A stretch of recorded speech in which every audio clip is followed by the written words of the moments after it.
ẹ kálẹ́ ẹ ṣé gan ni ẹ̀yin náà máa wá o, ẹ̀yin náà lè jẹ́ ká máa jáde lójoojúmọ́, láìsí yín kò sáwa o, láìsí yín kò sí àwa, láìsí yín a ò lè dákẹ́ o lórí ọ̀rọ̀ Nàìjíríà. Kò sí bí mo ṣe máa dákẹ́ tójoojúmọ́ ni mò ń rí nǹkan ìbànújẹ́ lórí ọ̀rọ̀ Nàìjíríà, ojoojúmọ́ ni mò ń rí nǹkan ẹkún lórí ọ̀rọ̀ Nàìjíríà. Wàláì ọkùnrin kan pè mí láti Sweden lẹ́ni ó dẹ̀ ń sunkún, ó ti dànù. That was today is Sunday, yesterday is Saturday. Ó ń sunkún lórí ọ̀rọ̀ Nàìjíríà, ó ń sunkún gan. Bí báyé pé mo jẹ́ wòlíì ni, because the cry is moving me. Níbi tí mo wà, that cry is moving me. I supposed to be crying, but because of I'm a prophet. Wọ́n kì í dọ́kú aró. Ṣé bá ti sunkún, wọ́n ti dọ́kú aró nìyẹn. Said they expect us to console them, even though àwa náà ń sunkún sínú, a ò lè sun síta. Tá a bá ti sunkún síta, ṣe get me, wọ́n gbọ́kú aró nìyẹn. All in the name. Why he was crying is that wọ́n ti bà Nàìjíríà jẹ́, àwọn ò lè wálé. Nítorí yín náà lèmi náà ṣe jáde, nítorí yín lọ́lọ́run ṣe rán mi jáde. Ìyà pọ̀ lókè òkun. Ẹ̀yin màmá 72 years 73 years ẹ ṣì ń ṣiṣẹ́, 80 years ń ṣiṣẹ́ lókè òkun, tó jẹ́ kẹ́ ẹ ti sinmi, kọ́kọ́ yín ti balẹ̀, kẹ́ ẹ ti wá sílé, tó jẹ́ kẹ́ ẹ ti jèrè ọmọ dáadáa. Ohun tó dẹ́kun fún yín, àwọn màmá mi tún máa pè mí pé báwọn ṣe wà yìí gan kò sọmọ kankan lọ́dọ̀ àwọn. Báwo ló ṣe fẹ́ dàgbà nígbà téèyàn sin ọmọ lọ́jọ́ àárọ̀, tó sin ọmọ lọ́jọ́ àárọ̀, tó wá di ọjọ́ alẹ́ kó o má lè rí ọmọ tó yí ẹ ká. Kì í ṣẹjọ́ àwọn ọmọ nation ìlú òyìnbó nìyẹn. Everybody is on his own business. But tó bá pé Nàìjíríà làwọn ìyá yìí wà, lẹ́yìn tó ṣiṣẹ́ tán lókè òkun, àwọn bàbá yìí tí wọ́n bá wálé, ọ̀pọ̀lọpọ̀ ọmọ ló máa sọ̀ráǹdì wọn. Ṣùgbọ́n Nàìjíríà ò lè jẹ́ kí wọ́n wálé. Problem tó wà Nàìjíríà ò lè jọ wálé. Òun ló ń jẹ́ kí ọkùnrin yẹn máa sunkún lánàá yẹn pé ìgbẹ́ lòun ń kó, àwọn òyìnbó lòun ń tọ́jú. Ìyà ń jẹ àwọn lókè òkun, àwa náà mọ̀ pé ìyà ń jẹ yín. Ìdí táwa náà ṣe dúró nìyẹn pé kò sí wí fẹ́ jẹ́ Nàìjíríà, ìlú yìí ní láti dá. Wọ́n bá dẹ̀ ní àwọn ò jẹ́ kó dá, kí wọ́n pín wa kó líkálukú máa lọ lọ́nà tiwọn. Òun ni mò ń sọ, ẹlòmíràn máa ní mò ń tẹnu mọ́rọ̀ jù. I always say the same thing. Listen, ṣé wọ́n sì change ohun tá a sọ ni? Ṣé ohun tó sì wà nílẹ̀ ṣe change ni? Ṣebí nígbà tá a sọ nípa èrè mẹ́ta, ìwọ ò rí pé Tinubu jáde ni? Nítorí èrè mẹ́tẹ̀ẹ̀ta tí ẹ sọ wípé ẹ máa fọ́, tá a sọ nínú fídíò wa, ìwọ lọ́wọ́ fídíò èmi pẹ̀lú lọ́wọ́ fídíò èmi pẹ̀lú Afakim tí a sọ jáde, tí mo sọ pé Olúwa sọ pé fídíò Olúwa fi ìran èrè mẹ́tẹ̀ẹ̀ta wọ̀n mi wípé ibẹ̀ ni agbára Èkó wà àfi tá a bá fọ́. Ìjọ tí mo sọ kò tójọ́ kẹta ni Tinubu jáde síjọ́ kẹrin tó sọ pé wò ó ní wọn ò ní ṣe rálì lẹ́kọ̀ọ́. Tẹ bá dẹ̀ wò dáadáa, látijọ́ tí ìjà ti ṣẹlẹ̀ nílùú Èkó yìí, tàdé wọn máa ń fọ́ gbogbo stand àwọn ọlọ́pàá, wọn á lọ jólé àwọn ọlọ́pàá, wọn á lọ ṣe gbáṣorí èrè mẹ́tẹ̀ẹ̀ta yẹn, kò sí ẹni tó débẹ̀. Ọkàn yín ò débẹ̀, ọkàn yín ò sì débẹ̀ rárá. Òkò tó ṣe fún èrè yẹn tó ṣe síbẹ̀ ni pé ìgbàgbé ni wọ́n ṣe nǹkan gbàgbé síbẹ̀. Àṣírí wà nínú èrè yẹn. Ìdí tó ṣe ní kò ní sí rally ní Èkó nìyẹn. tó pé agbègbè wa ti ní determination pé next rally tó bá máa happen the mega rally we will pull it down. Èrè burúkú wèrè tí wọ́n ṣe sí ọ̀nà tó gètì the three status a máa wó ni. That shows us what we are saying on day iwájú table wọn. That shows us you that you are watching us, you are sharing the video, and this video is getting to them all the time. And that's just the reason why we or me as a prophet, I go to God every time in order to ask what is next. To be àwa náà rí pé ẹ̀yin èèyàn wa ti gbáradì. Ó sì di ìyà ti pọ̀ jù. àwọn ẹ̀gbọ́n wa tó wà nílùú òyìnbó, àwọn àbúrò wa tó wà nílùú òyìnbó, àwọn màmá wa tó wà nílùú òyìnbó, àwọn dádì wa tó wà nílùú òyìnbó, òyìnbó always see them as a criminal. That is it. The white does not, I don't know what, does not treat them as a normal people. It treats them as a criminal. Just because they were too long there. Kí lèèyàn lọ ń ṣe nílùú òyìnbó? Kí lèèyàn lọ ṣe ń bẹ̀? Lẹ́yìn kéèyàn lọ rajà, lọ ṣeré kó padà wá sílé. Tó bá pé Nàìjíríà tó bàjẹ́, òun ló jẹ́ káwọn ọmọ wa máa jẹ̀yà kiri nílùú òyìnbó. Nàìjíríà ti bàjẹ́ ni. Ọ̀dọ́mọkùnrin àgbàlagbà ń sunkún nígbà tó ń bá mi sọ̀rọ̀. Kì í ṣe pé òun ò rí owó náà o, kì í ṣe pé kò sówó, ṣùgbọ́n gbogbo ọ̀nà táwọn fi rí owó nílùú òyìnbó, ọ̀nà ẹkún ni, ọ̀nà ìyà ni, ọ̀nà pé kò kàn máa wò báyìí pé ṣé mi tí mo kàwé, masters lẹ́ni yẹn lọ ṣe ní Sweden, masters ló lọ ṣe, ṣé mi tí mo kàwé tó jẹ́ kí n padà sílé, kí n lọ di ipò tó dámú, mo wá jókòó sí ibẹ̀, mo wá ń fọ ìgbẹ́, mo ń gbé àwọn arúgbó.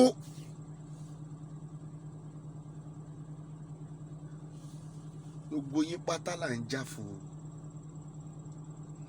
Àwa náà dẹ̀ ń rí support yín, tó pé à ń rí pé ẹ̀yin gan rí pé à ń jà fún yín lórílẹ̀‐èdè Nàìjíríà. So it is not, I will not go anywhere. Nowhere I want to go. I will be here. Then we will settle this matter.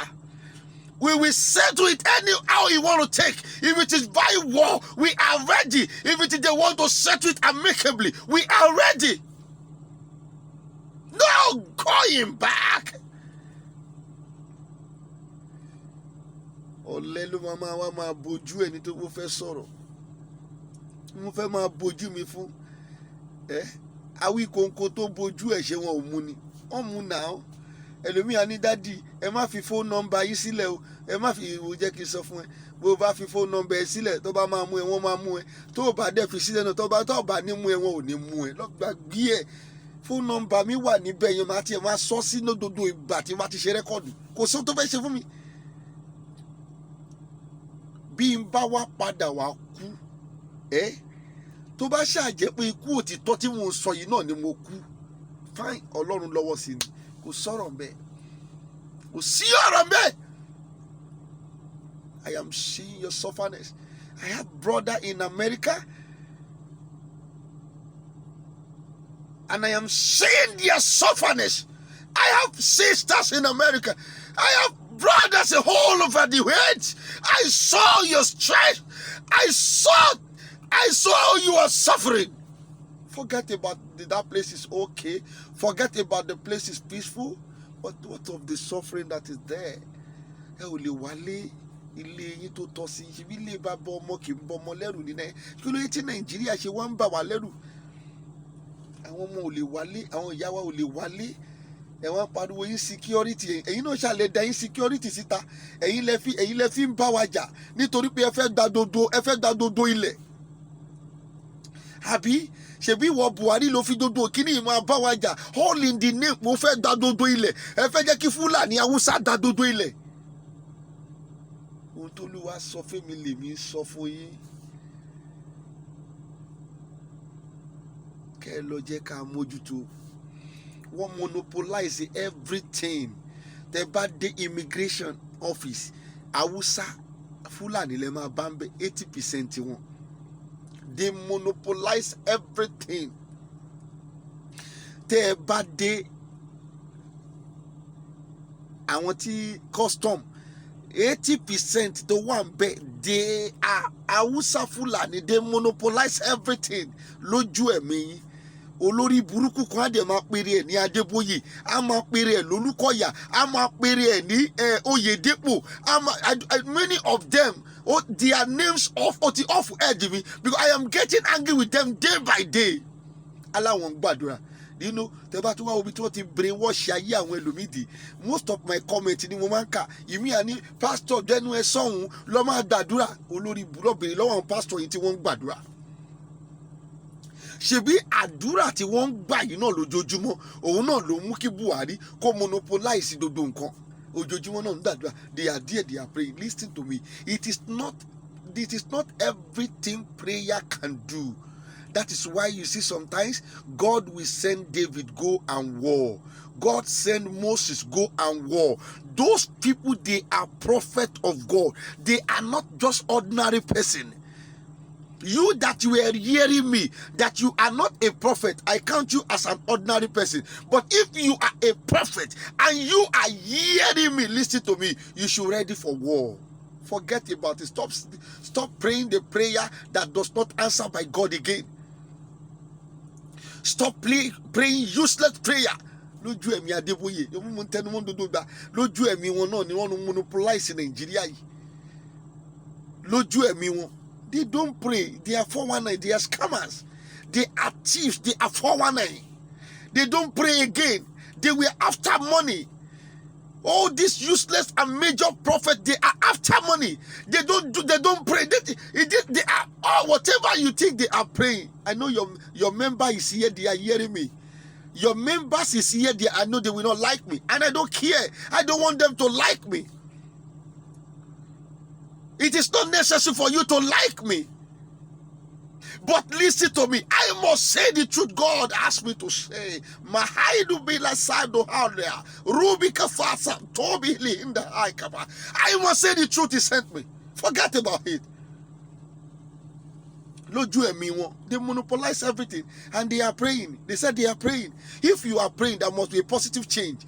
Your prayer is bringing negative change to Nigeria. All these useless and bastard pastors, that so-called prophet, so-called men of God, men of devil.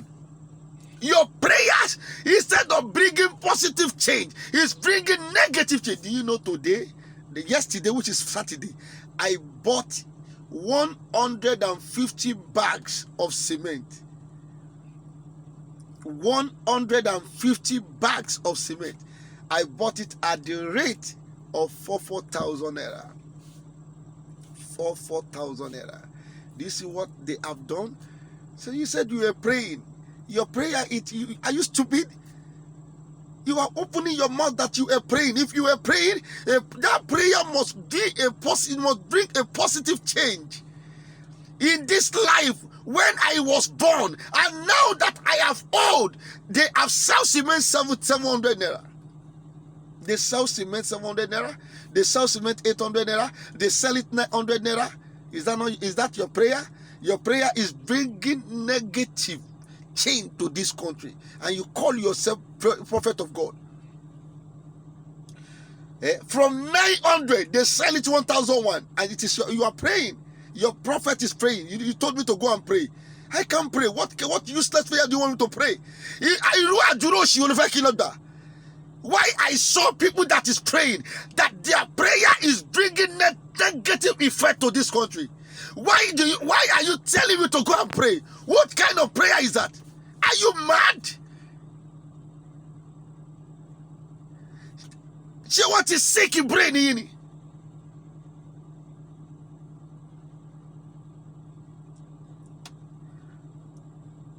And you continue believing these people. They all in the name of the fake preaching they are giving to you. Olúwo bá jẹ́ sọ bẹ́ẹ̀ fún Mósè ò ní lọ bá Fáráò jà. Olúwo bá jẹ́ sọ bẹ́ẹ̀ fún Dávidi ò ní lọ kó àwọn ìkógun tí wọ́n gbà lọ́wọ́ ẹ̀. Olúwo bá jẹ́ sọ bẹ́ẹ̀ fún Nóà kò ní kọ̀ọ̀kan náà. They continue faking you. They continue telling you that it's going to good. Nigeria can never good again. Nigeria is a dejected country. It's a country that God has backed for life. The only thing we need, if you that you are hearing me, you want to succeed, you want to be peaceful, you want joy forever, you want to live long, listen to me. We need to break this country. Yoruba should go in his own way, Biafra on his own way. Let those stupid people call themselves Fulani Hausa to go on their stupid way. They are animals. They are pure animals. Mutira cementi, the 1,700. Atira the 1,900. The pastor no lungbadura. Their prayer bring negative to Nigeria. We don't need them. If you want to hear me, I am opening your eyes for you to see where this thing have started. It has started so long, but your eyes has not opened. So did that ogun tó ń ṣẹlẹ̀ Nàìjíríà bá fún ẹ lọ́rùn báyìí kókò dédé kúlẹ̀ nǹkan náà àwọn èèyàn dé ń kúlẹ̀ nǹkan náà nítorí ìgbà tí ìṣòro bá ti pọ̀ jù tó ti fún wọn lọ́rùn akọ̀ kúlẹ̀ nǹkan náà ni ai kí ló pẹ́ nìyí ó kúlẹ̀ nǹkan náà ni níjẹta ní ó ti tó ìjẹta ń sìn èèyàn kọ́kọ́ dédé wọnú mọ́tò ní wíyẹ wọnú mọ́tò báyìí kì í ṣe pé kò mọ mọ́tò wá ó wọ inú mọ́tò báyìí ó dẹ̀ kíkì mọ́tò kó ó dẹ̀ gbàgbé wípé òun ti gbé ẹsẹ̀ lé acceleration ó dẹ̀ lọ fi mọ́tò yẹn pa èèyàn àdúgbò mi gangan ni ó fi fọ́ ọmọ kan lẹ́sẹ̀ dójú ẹsẹ̀ fọ́ pátápátá dójú ẹsẹ̀ fọ́ wọ́n kọ́ ní dóbì nígbà tí dóbi máa kọ̀wé fún ọ dóbi ní kọ́ lọ wá five million naira wá ọmọ yẹn àdúgbò mi gangan ló wà all because àwọn èèyàn ti ronú jù ó ti ronú débi pé kò tiẹ̀ get life ẹ̀ mọ́ ó kọ̀ wọnú mọ́tò ni kò mọ̀ pé òun ti gbé ẹsẹ̀ lé acceleration Nàìjíríà ti bà ayé àwọn èèyàn jẹ́ Nàìjíríà ti jẹ́ kí ọ̀pọ̀lọpọ̀ èèyàn kò mad that is what we are saying wa máa ní kí là ń sọ pípa yìí ẹ ti bàjẹ́ ìwọ tó ní kí là ń sọ pé ayé ẹ ti bàjẹ́ pátápátá I am saying to open your eyes that those prophets you are following that you call a major prophet they are fake, they are 419. They were only after money.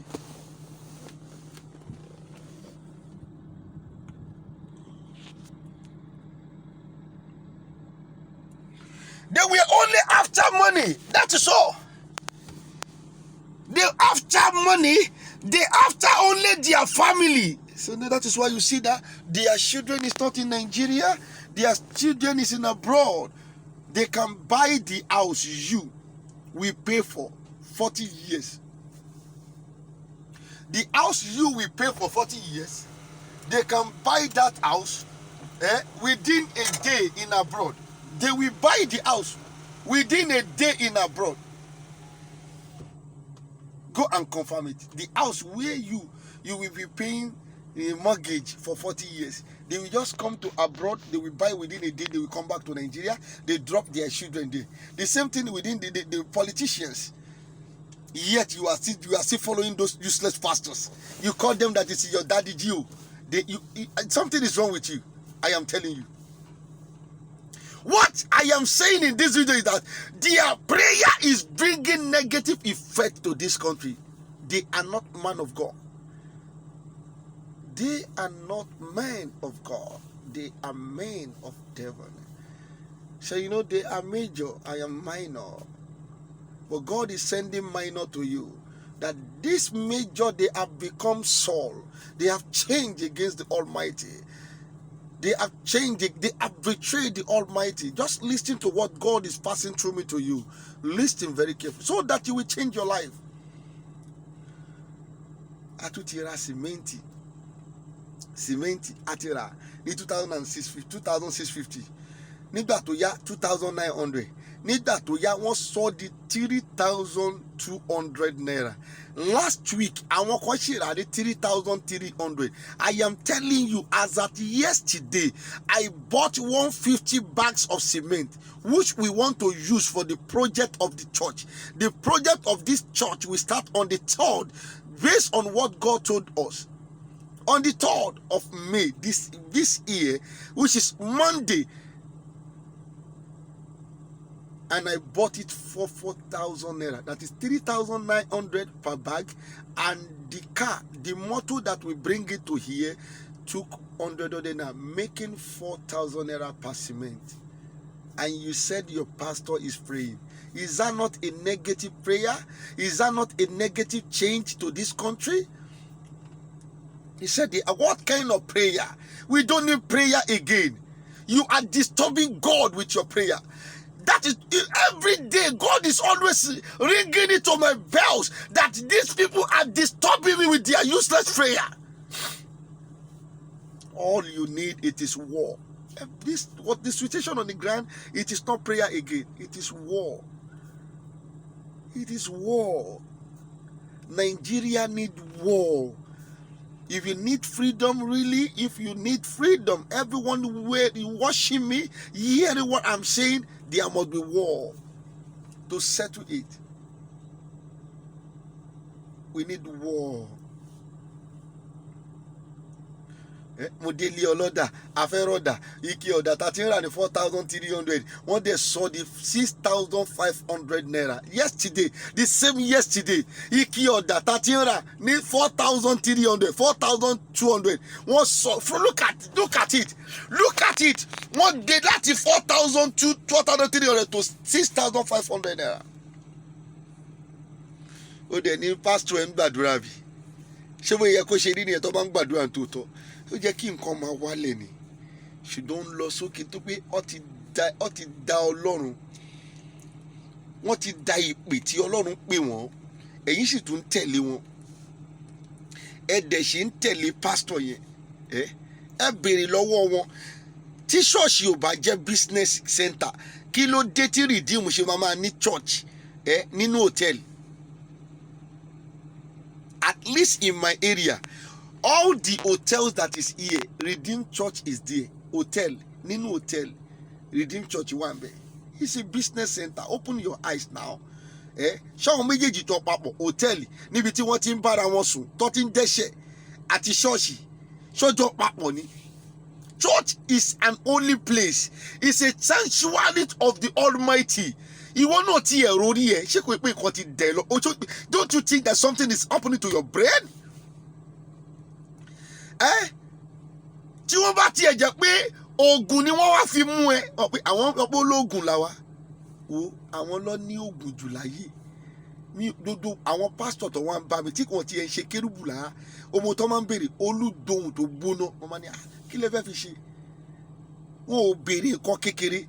They can pay 2 million, they can pay 3 million fún olúgbòhùn tó gbóná to control you. I am here to open your eyes. To control you, they can pay 5 million. Mama bèèrè pé kí ló fẹ́ fi ṣe? Wọ́n láwọn fẹ́ fi máa bá àwọn ọmọ ìjọ wọn sọ̀rọ̀. So therefore wọ́n ti bà yí ẹ̀ jẹ́. Wọ́n ti da brain ẹrú. So I say, well, if that is what you want, kò ṣọ̀dọ̀ tiwa ló ti máa rí o lè bọ́ sí another area.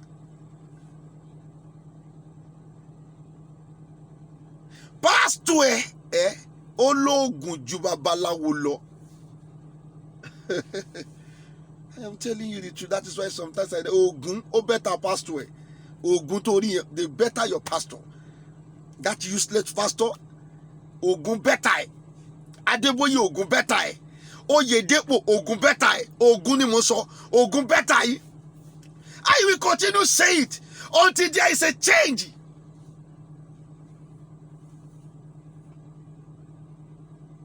Olúkọ̀yà ogun ó bẹ́tà lọ́nà 100% ni mo sọ fún ẹ. Gbogbo ẹ̀yin pásítọ̀ olórí burúkú tẹ pera yín pásítọ̀ ẹ̀sìkáyà àti CAC ogun bẹ́tà ogun ni mo sọ fún yín. Abíára dodo yín Olúṣẹ̀yẹ ṣèbínú ẹgbẹ́ odò ni dodo yín wà. Ẹ kéré sí mi o, àkàndá ni mí, Ọlọ́run ló dá mi. Ẹ bá try ẹ wàláì ẹ máa tẹ́ níta. Ìtàlẹ̀ ti máa tẹ́ gbogbo ìtẹ́ ń ṣe látijọ́ yẹ ò tẹ́ àwọn èèyàn ń bò yìí wọ́n ń dọ̀jì yín tẹ́ ẹ bá try ẹ pẹ̀lú èmi bàbá confam ìta mo fi Ọlọ́run búra ẹ̀ mo fi ìpè búra ẹ̀ mo fi Ọlọ́run tó dá mi búra ẹ̀ ìta ni dodo yín ti máa tẹ́ tọdọ́ tèmi lẹ́ ti máa tẹ́ ṣebí ògbóni ni ẹ̀yin olòṣì ẹ ti bá yé dodo àwọn ọmọ ìjọ yín jẹ́ ẹ ti dè wọ́n mọ́lẹ̀ ẹ ti fi ṣéènì dè wọ́n ẹ ti folúgbòhùn dè wọ́n ẹ ti fi àṣẹ dè wọ́n mọ́lẹ̀ dodo táwa ń sọ fún wọn kò ní mínìnì sí wọn. Wọn ò dà wá dánwò òdo tọ́lọ́run tó ń tẹnu wá sọ fún wọn mọ́. Ẹ lọ béèrè lọ́wọ́ wọn tẹ bá kọjá toll gate lọ́nà Ṣàngó tẹ bá kọjá ẹ̀ díẹ̀ tó bá pé à ń bọ̀ láti Òṣòdì ni à ń lọ sí Ṣàngó tẹ bá kọjá toll gate díẹ̀ ẹ máa rí ilé epo NNPC kan ẹ lọ wo bẹ̀ ẹ máa bá Redeem bẹ̀. Kí ni Redeem Church ń ṣe nílé epo? They don't even think about safety again. Tí ilé epo yẹn tó bá lọ blow even during the service ṣé gbogbo èèyàn kan ló máa jó yẹn? They don't think about safety. Nigeria has turned upside down. They have turned religion to nonsense. I told them, we will be Ọlọ́run ṣọ́ọ̀ṣì méjì, ẹyọkan yìí náà ni. Ẹyọkan tí mo wá ní, God told me he need expansions. So he need this, this place is so tight. It's so tight. Okay, Father, thank you. You said it's so tight. What do you want me to do? He said, okay, remove the roof and up and do the decking. Then you take it up. Mi ò bí Ọlọ́run ṣọ́ọ̀ṣì méjì. Campus ẹni tó ní 45,000 churches everywhere in abroad. Ẹyọkan tá a ṣe ní gan tí ìyànjú ẹ̀. Èèyàn mélòó mo lérò pé mo máa kó ní ìjọba Ọlọ́run pẹ̀lú ẹyọkan tí mo ní. Campus èèyàn kan tó dúró ní dúró irú bẹ́mi náà ṣe dúró yìí tó lóun ní 45,000 branches all over the world. Don't let them to fake you. They are 419. They are doing business. Listen to me. There is something this we need to do very fast. Dangote is destroying this country. The government of Nigeria is using Dangote to destroy this country. They monopolize issue of cement for him alone. And that is why it's increasing it. It is not prayer, it is war. We need war. We need to war. Don't talk about prayer here. Your pastor have been praying and their prayer is bringing negative effect to Nigeria. Everything is cost. Common coke, it has become 150 naira. Plastic of a coke. How much is it before? Your pastor is praying. This is not issue of prayer now. We need war to settle this matter. It is not prayer. And it is not a new thing. In the old time religion, they war also. And it is the most, all these people that war, they are prophet. The prophet here will lead Jani. Olórí burúkú ni wọ́n ti kọ́ estate, wọ́n ti ní jet. Wọ́n ti ní plane, wọ́n ti ní ilé oríṣiríṣi, wọ́n ti ní mọ́tò, wọ́n ti ní passport, dual passport, wọn ò ní lè jà. Àwọn tó jà nínú Bíbélì, they are prophets of God. They are not ordinary person. Your prophet must come out to fight. And if they refuse, I continue to talk about them. Thank you very much. God bless you. From everywhere you were watching, continue to share. Continue to share. Henry, ó dẹ̀ ń dọ́dọ̀ àwọn pastor yìí. Òun dọ́dọ̀ yín ẹ continue láti máa share ẹ̀yin màmá wa ẹ̀yin bàbá wa ẹ̀yin ẹ̀gbọ́n wa ẹ continue kẹ́ máa share ẹ subscribe sórí YouTube channel yìí kì í ṣe nítorí owó mi ò gbowó lọ́wọ́ YouTube wàláì mi ò gbowó wọn tí sọ wọn naira for me mi ò dé care I don't care to go and tell them that this is my identity to pay me money no just share